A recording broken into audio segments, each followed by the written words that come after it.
When people are poor, they suffer poverty. When people are rich, they suffer the taxes that come with it and people constantly asking them for money. Go and get married, you're gonna suffer. Be single for your whole life, you're gonna suffer. Go and have some kids, you'll suffer. Don't have kids, you'll suffer the regret of never having kids. Put those kids in education, they're gonna suffer.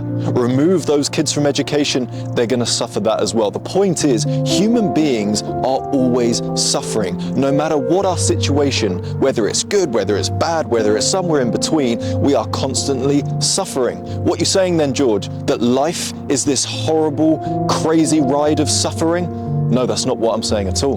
But don't worry, we're gonna get into it and look at suffering from a different perspective. But before we do, let's take a breath and appreciate what a blessing it is to be alive today.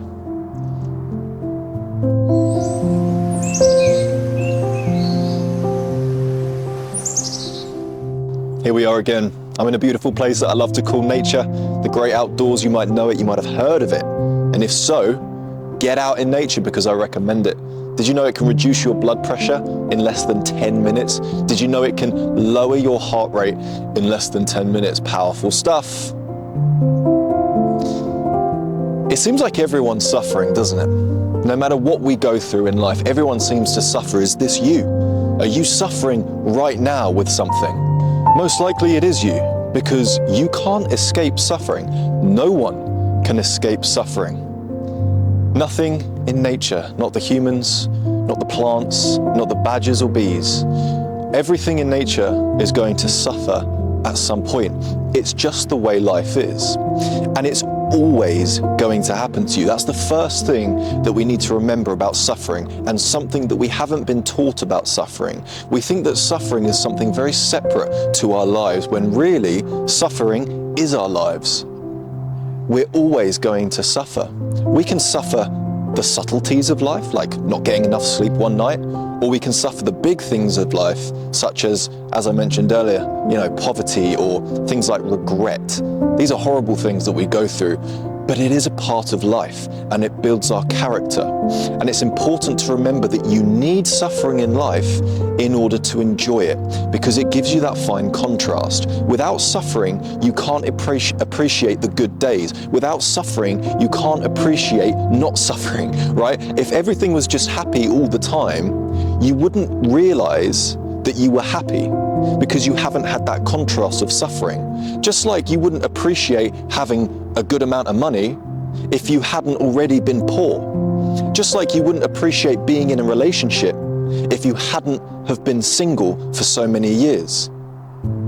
So we do need suffering in our life. Although it's a nasty thing to go through, we do need it. So while suffering isn't enjoyable, when we're going through it, sometimes it's good to just sit with it and welcome it and realize that it's kind of got our back. It's gonna kind of help us through life, and that without it, we wouldn't appreciate the things that we have in our life right now. So instead of focusing on the pain of failure, for example, maybe you could consider how it builds resilience and shapes your future successes. When we suffer, it often blinds us from all the good things that are happening in our lives, because it's all we focus on. Whereas, my grandma, for example, used to always say, no matter how many bad things are happening in your life, there's always lots of good things happening as well. So when we suffer, it's a wonderful time to actually focus on all the good things that are happening. A really good example is when we get sick, when we get the flu or a virus or something, and we're tucked up in bed and we're suffering. What do you think about? Getting better. How good it was to feel healthy. How good it was to be able to just walk out your front door, to have an appetite for a meal, to see your friends, even to go to work, to get in the car, to drive around, to go places, to be yourself. Because you're no longer yourself, you're a sick version of yourself. So while we're suffering and sick and ill in bed, waiting for the local squirrel to bring us some chestnuts, so we can munch on those and recover quicker. Chestnuts are amazing, by the way. Eat them, eat as many as you can. When that's happening, all we're thinking about is getting better. So actually, our suffering can remind us of just how good our life was prior to the suffering. It can be our greatest teacher. It can be our greatest friend. It's very hard in the moment to adopt this way of thinking, to appreciate this concept. But it is a teacher. It is a reminder. It is a little nudge to say, hey, your life's pretty good, but now you're suffering and life doesn't feel so good. You've got to ride the wave of life, because life itself isn't suffering, and a lot of people think that it is. A lot of people convince themselves that life is this hard, agonizing struggle, but it's not.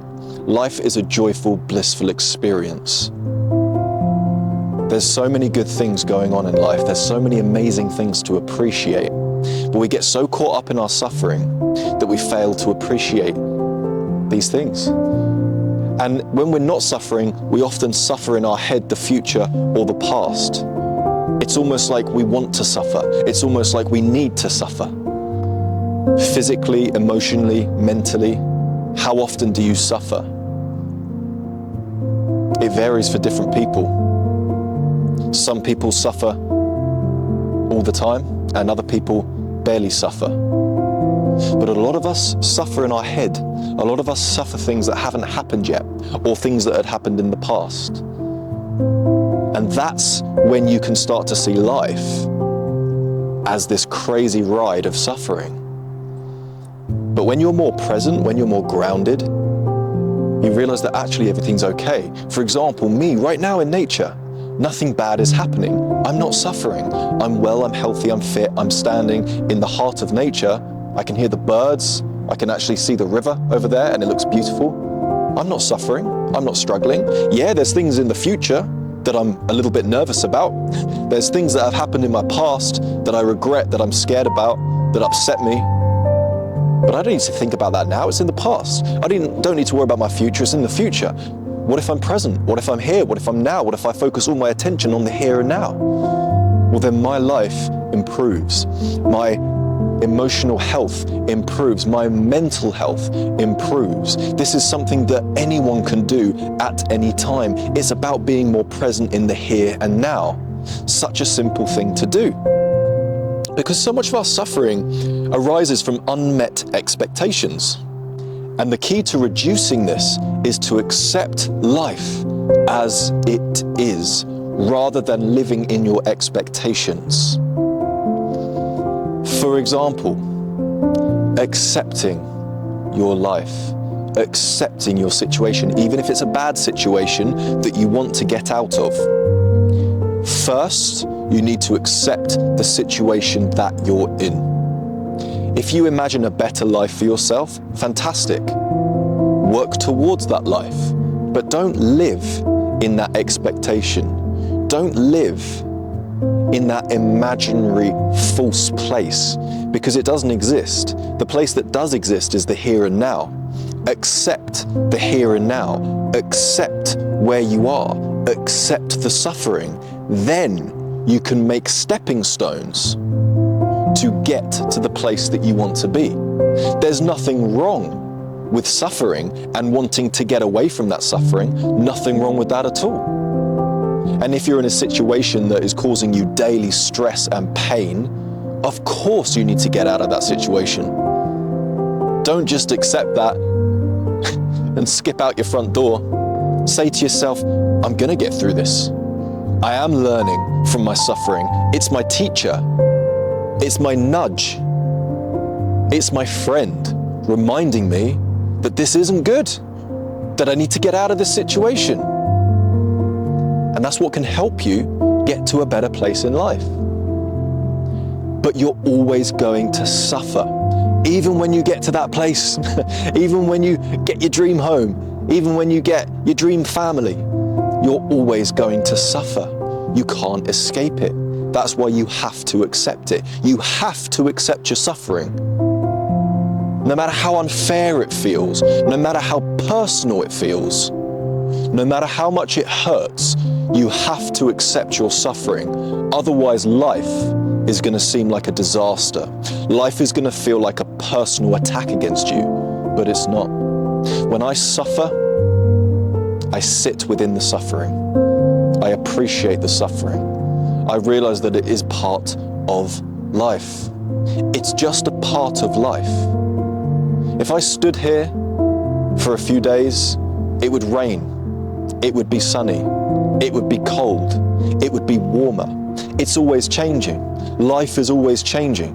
Your emotions are always changing. Your situations are always changing. And what comes with that is rain. What comes with that is sun. What comes with that is heat, is cold, is never-ending changing. You're always going to suffer. It's going to pop up at random times when you least expect it. It's going to feel personal. It's going to feel like an attack. But it's a necessary part of life. You need it. You need your suffering. You need to suffer. No one ever got a good thing in life from just sitting there with their arms crossed and it was given to them. No, they suffered to get it. No one bought their dream house without suffering. No one got in fantastic shape. No one got in fantastic shape by going to the gym without suffering. No one passed a test in school without suffering. Remember those revision days? No one got the job that they do without a bit of suffering. Suffering can lead to success. Failure leads to success. You can fail your way to success. You can suffer your way to not suffering. You've got to ride the wave like a surfer does when that giant wave is towering over them and it seems like it's going to crush them at any second. If they buckle under the pressure and freak out and grind against the wave, they're going to suffer the consequences. They're going to feel that wave. But if they ride with the wave, if they go with the flow, if they allow nature and life to do its thing, they enjoy the ride, they enjoy the journey, and they turn a seemingly scary situation, such as this giant wave, into one of pure enjoyment and bliss. So we've got to ride the wave of life. We've got to cruise through this existence. You know, you might suffer from work-related stress. Oh, work is so difficult. Oh, work is so challenging. I get it. Of course it is. But change your perspective. While your work might be stressful, might cause you to suffer, what's it doing for other people? What's it doing for the world? Oh, I'm a garbage man. Fantastic. We need people like you. You guys are amazing. We respect you. Oh, I'm just a teaching assistant. It's so stressful. Teaching assistants were like my favorite people in school. They helped me so much. They helped me when the teacher couldn't. They gave me the support that my teachers couldn't. I absolutely loved teaching assistants. Thank you for your service. I'm just a postman. You guys are awesome. Like, we need you. We need everyone. We need our nurses. We need our teachers. We need our doctors. We need our lawyers. We need our cleaners. We need you. I need you. Nature needs you. Everything needs you, right? Change your perspective. I suffer my work. Yes, you do. Yes, you do, because you can't escape it. Even if you worked your dream job, you are going to suffer. You are going to suffer. You are going to feel stressed. Turn it around. Look at it from a different perspective. Look at the glass being half full rather than half empty. What is your job doing for others?